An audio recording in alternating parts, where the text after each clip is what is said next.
Assalamualaikum warahmatullahi wabarakatuh. Shalom, salam sejahtera untuk kita semua.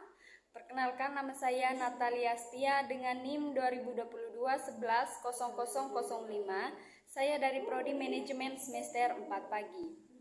Dalam video kali ini, saya akan menjelaskan materi perkuliahan studi kelayakan bisnis. Itu berkaitan dengan pemahaman terhadap konsep utama pada aspek keuangan dalam studi kelayakan.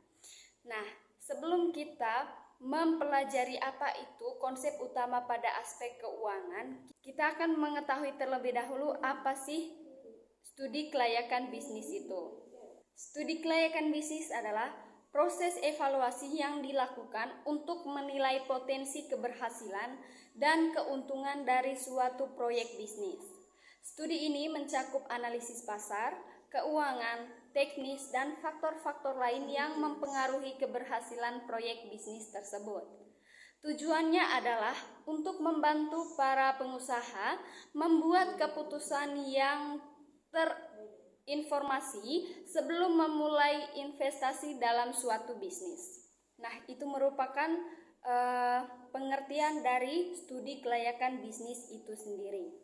Nah, selanjutnya kita akan masuk ke konsep utama pada aspek keuangan dalam studi kelayakan.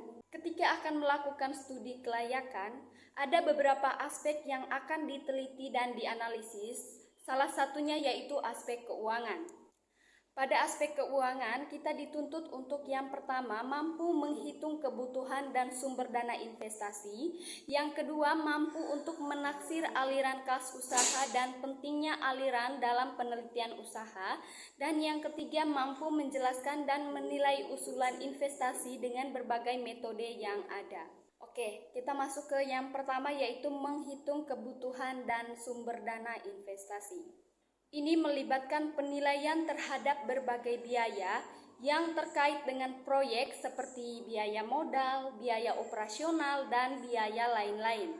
Selain itu, mengevaluasi sumber-sumber dana yang tersedia seperti modal sendiri dan modal asing atau modal pinjaman. Yang pertama yaitu biaya kebutuhan investasi.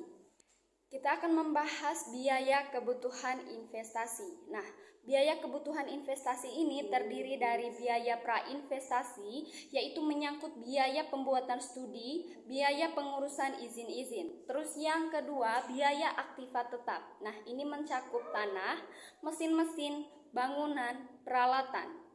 Terus yang ketiga yaitu biaya operasional. Yang termasuk dalam biaya operasional yaitu upah dan gaji karyawan, biaya listrik, biaya telepon dan air, dan biaya pemasaran. Selanjutnya kita masuk ke sumber-sumber dana. Ada modal sendiri, itu mencakup setoran dari pemegang saham, terus dari cadangan laba, dan juga laba yang belum dibagi. Terus kita juga ada yang namanya modal asing atau pinjaman. Nah, modal asing atau pinjaman ini berasal dari pinjaman dari dunia perbankan, pinjaman dari lembaga keuangan lain, dan pinjaman dari perusahaan non-bank. Itu merupakan sumber-sumber dana yang dibutuhkan dalam berinvestasi. Oke, kita masuk ke yang kedua yaitu menaksirkan aliran kas. Nah, dalam berinvestasi, aliran kas itu sangat penting ya. Kita harus mengetahui bahwa betapa pentingnya aliran kas dalam penilaian suatu usaha. Selanjutnya saya akan menjelaskan pengertian dari apa sih aliran kas itu.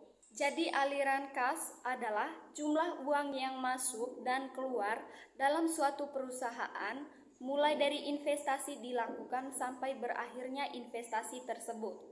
Dalam hal ini, investor yang terpenting adalah beberapa kas yang diterima dari uang yang diinvestasikan di suatu usaha. Pentingnya kas akhir bagi investor jika dibandingkan dengan laba yang diterima perusahaan, dikarenakan yang pertama, kas diperlukan untuk memenuhi kebutuhan uang tunai sehari-hari. Yang kedua, kas digunakan untuk membayar semua kewajiban yang jatuh tempo. Dan yang ketiga yaitu kas juga digunakan untuk investasi kembali. Nah, itu mengapa bagi para investor aliran kas akhir sangat penting daripada laba. Selanjutnya kita masuk ke jenis-jenis aliran kas. Nah, jenis-jenis aliran kas ini terdiri dari 3. Yang pertama yaitu initial cash flow atau yang dikenal dengan kas awal, yang merupakan pengeluaran-pengeluaran pada awal periode untuk berinvestasi. Dan yang kedua yaitu operational cash, merupakan kas yang diterima atau dikeluarkan pada saat operasi usaha. Dan yang ketiga yaitu terminal cash flow, yang merupakan uang kas yang diterima pada saat usaha tersebut berakhir. Itu merupakan 3 jenis aliran kas. Selanjutnya kita masuk ke jenis-jenis metode penilaian investasi. Di sini saya akan menjelaskan 5 jenis metode penilaian investasi. Yang pertama yaitu payback period, yaitu jangka waktu yang diperlukan untuk mendapatkan kembali jumlah modal yang ditanam, atau semakin cepat modal dapat diperoleh kembali, berarti semakin kecil resiko yang harus diambil atau dihadapi. Atau bisa dikata lain, periode waktu yang menunjukkan berapa lama dana yang diinvestasikan akan kembali. Jadi bisa dikatakan itu payback period merupakan pengembalian modal teman-teman. Jadi yang kedua, kita lanjut ke yang kedua yaitu average rate of return. Merupakan cara untuk mengukur rata-rata pengembalian bunga dengan cara membandingkan antara rata-rata laba sebelum pajak EAT dengan rata-rata investasi. Yang ketiga yaitu net present value atau NPV, yaitu selisih antara pengeluaran dan pemasukan yang telah didiskon dengan menggunakan social opportunity cost of capital sebagai diskon faktor. Dengan kata lain adalah arus kas yang diperkirakan pada masa yang akan datang yang didiskonkan pada saat ini. Kita lanjut ke yang keempat yaitu internal rate of return atau IRR. Adalah hasil yang diperoleh dari suatu proposal bisnis, yaitu tingkat diskon atau diskon rate yang akan menjadi present value dari aliran kas masuk atau cash inflow sama dengan investasi awal. IRR ini memberikan asumsi bahwa cash inflow diinvestasikan kembali pada tingkat bunga internal atau internal rate.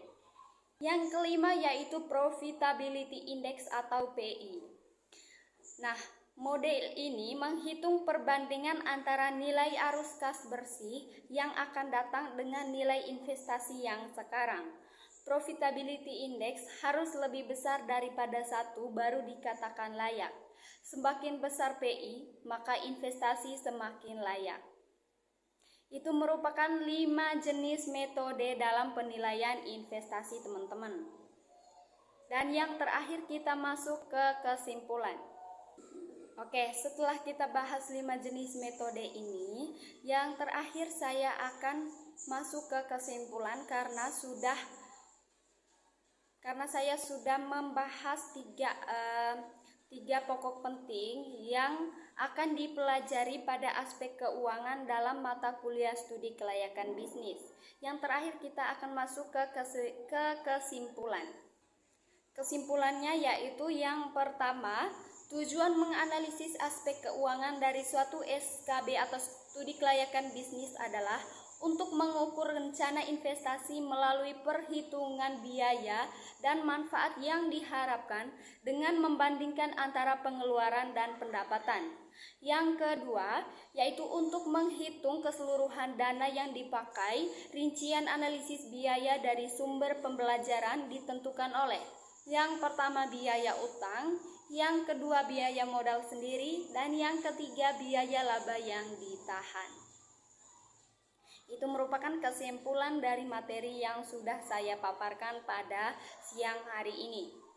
Terima kasih untuk teman-teman yang sudah menyimak. Semoga materi yang saya paparkan dapat memberikan manfaat bagi teman-teman semua yang menyimak atau menonton video saya ini. Untuk kurang dan lebihnya saya minta maaf karena di sini kita masih sama-sama belajar. Jangan lupa tekan like, komen, dan subscribe. Saya Natalia, pamit undur diri. Wassalam, bye-bye.